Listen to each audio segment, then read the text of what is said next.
All right, standing in some trees trying to get out of this wind, so I don't know how good the audio is going to be, but I'm going to try out the 6000 Relic hunting. I know the shade is probably going to play havoc on the screen.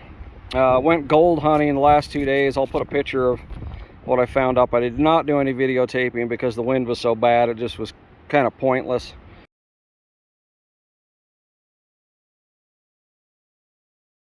I'm not going to be able to hear anything anyway, but let me explain the setup for Relics on the 6000 that I use.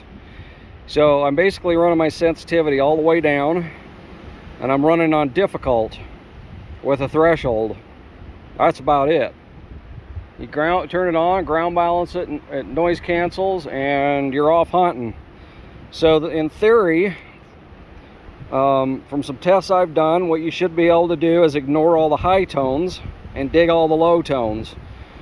High tones should be your really small stuff, 22 short and under.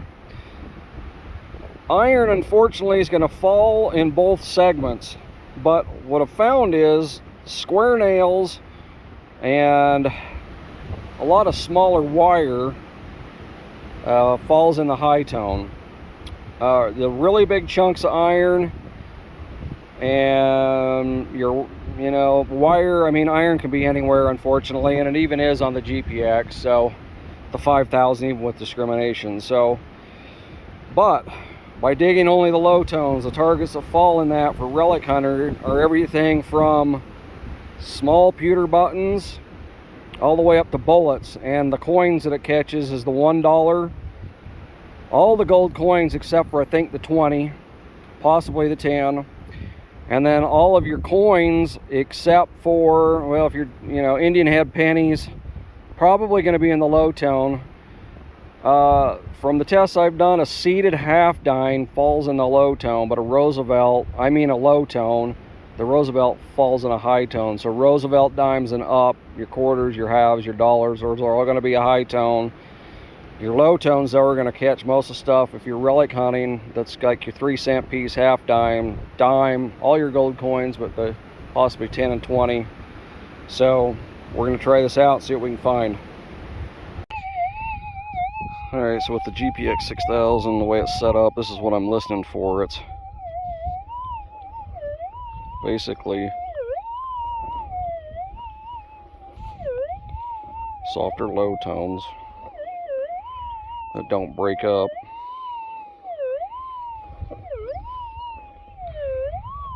Some of those will still turn out to be nails, but low tones is going to capture a lot of the stuff that you're looking for relic hunting. So let's dig that up and see what we got.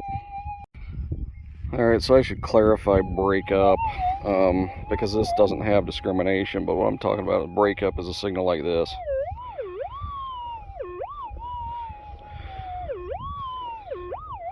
That's going to be a nail. So we wouldn't dig those. We're looking for the solid signals. Alright, here's the GPX 6000. Dug a few nails so far this morning, but just got this 44 caliber round ball. Trying it out relic hunting to see what I can do. So that's a pretty cool find. Okay, got a nice low tone with the GPX, the 6000 right here, and still in here.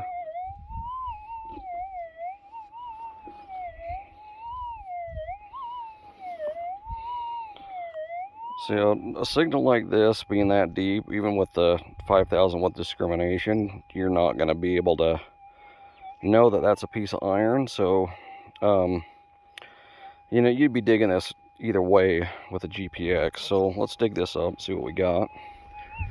Let's see if it's shallow enough in here I can just pick it up. If not, it might be back when I get it in the pile.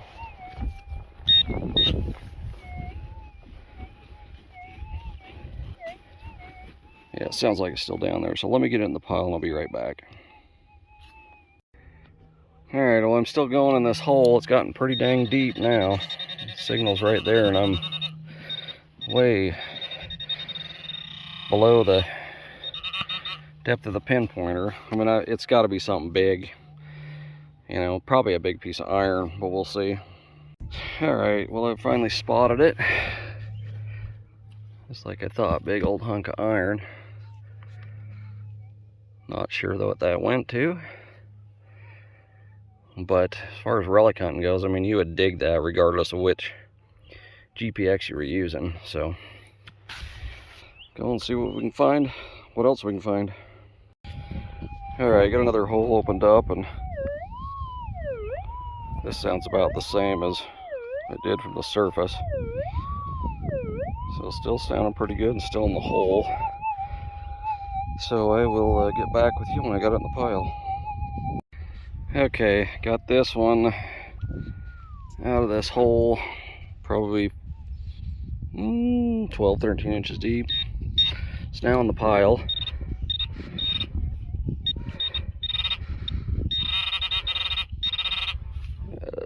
A piece of iron now. Boy, if that's it. Well, if I think that's it. Little piece of wire, which I'm pretty sure you'd have dug with the 5000 as well, even with iron discrimination. The way it's bent, so. Alright, got this target out of the hole. It was a good solid low tone all the way around, no double beeping. It's good and strong now that it's out. Must be in the side of this. Yeah.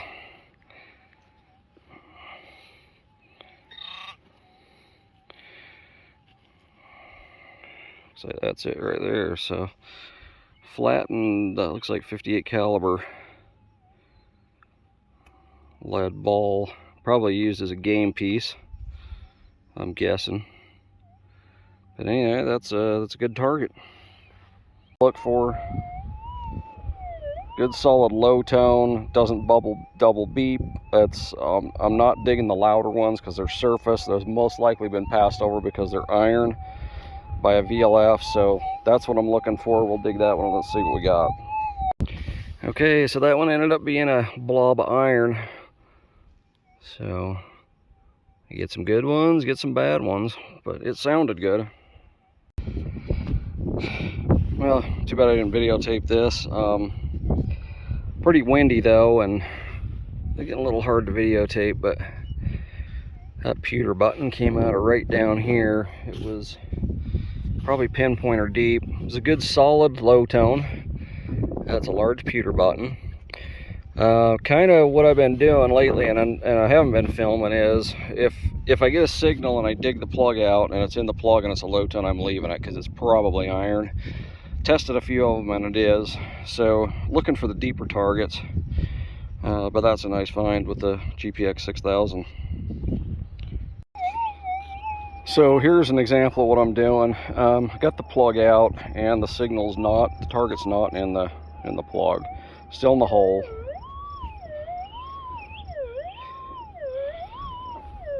And it's still not double tapping or anything.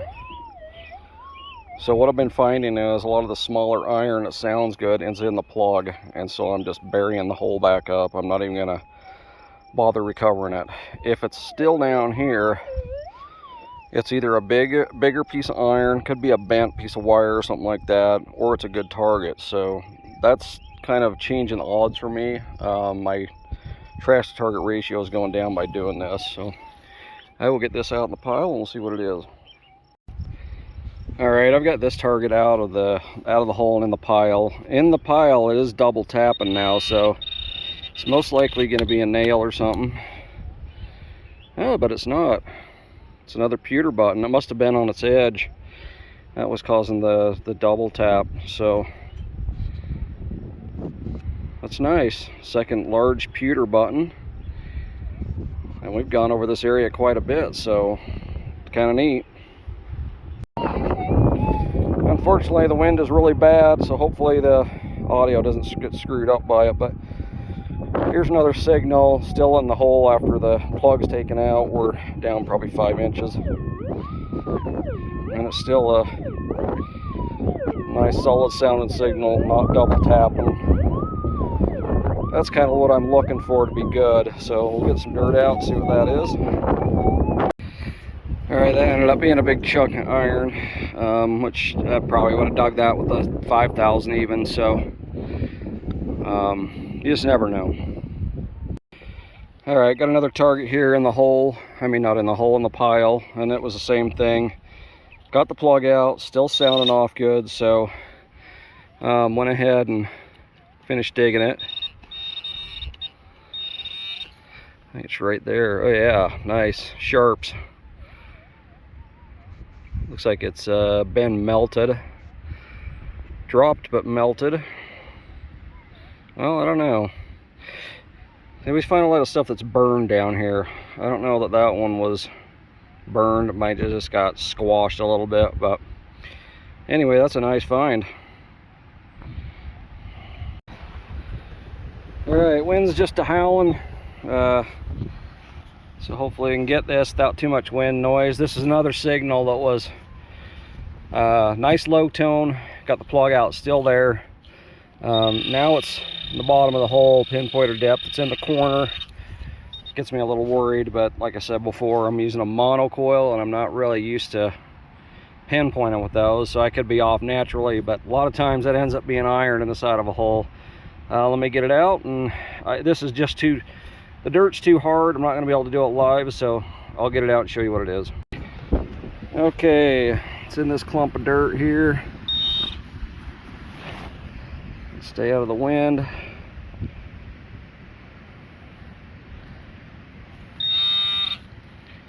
Yeah, there it is. So that is it's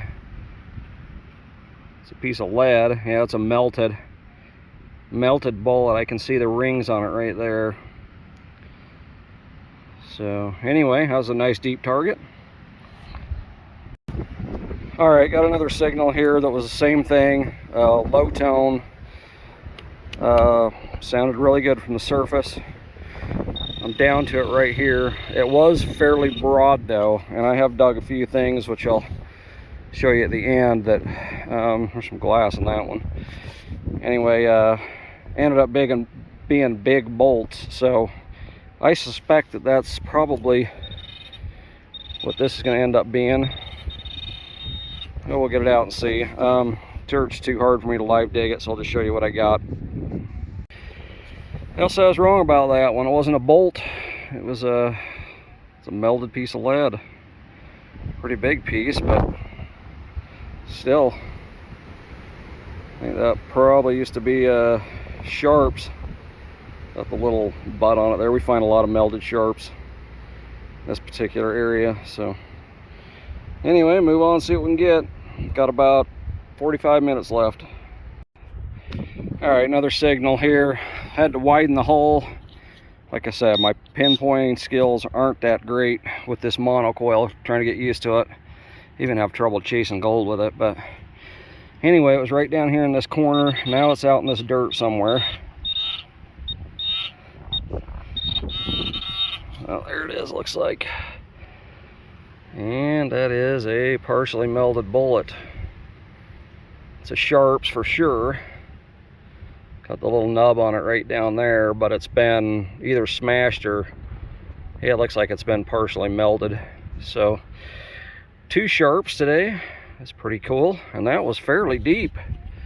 11 inches probably.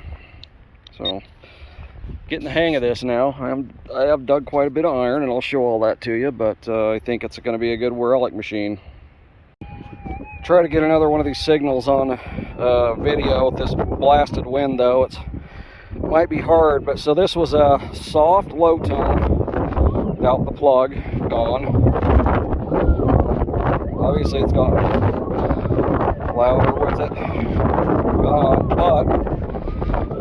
but it's not double tapping in any direction. If it was in the plug. All right, got it out. Wind might be a problem, but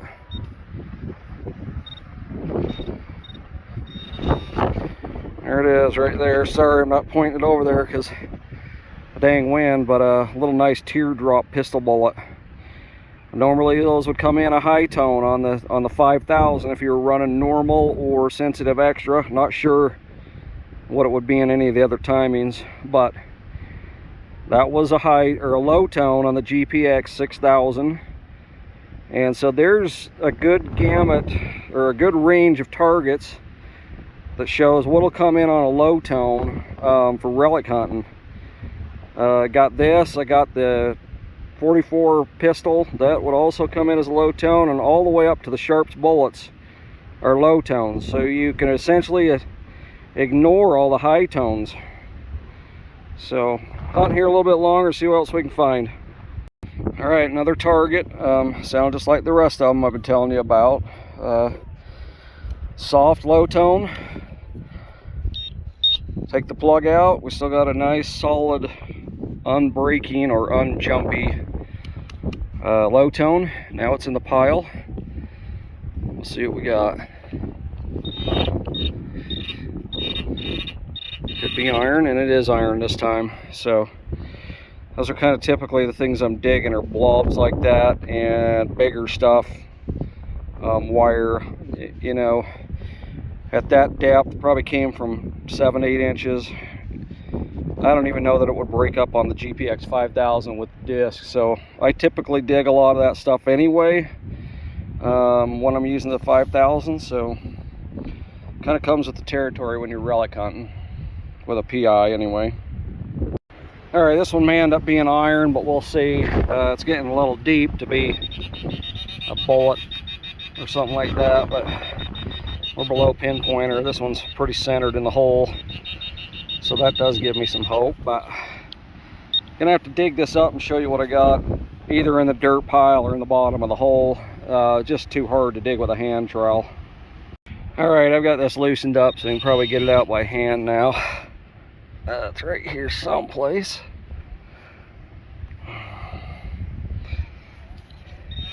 Oh, there it is right there. Big old piece of lead. Melted lead. So nice anyway. Usually melt that down and make fishing weights out of it. So add to that collection. I don't even have this signal out of the hole yet, but I just noticed this that came out. Pipe bowl. Too bad it was already broken, but that is awesome. There may have been a brass ring that I was picking up on that, but I don't see any evidence of it. But that is pretty neat. Too bad it's broken. Hell, okay, now I have to see what we got in this hole, which I think is this piece of iron. Yeah. That's gonna be it, but that's nice. I can display that direction, and it'll be pretty neat. So thanks to that, I dug that and got the pipe bowl. So nice find anyway. All right, I've got a nice sounding high tone here, which I have been ignoring this whole time, but for the purpose of education, I'm going to show it and dig it and see what we got. See if my theory works or if I'm passing stuff up. So let me get this opened up, and I don't know how much of it I'll show being dug or whatever, but I'll show what I find. So I'll be back in just a minute. All right, the wind is really bad. This signal, this high tone, is in here now, and it still sounds good. Good and solid.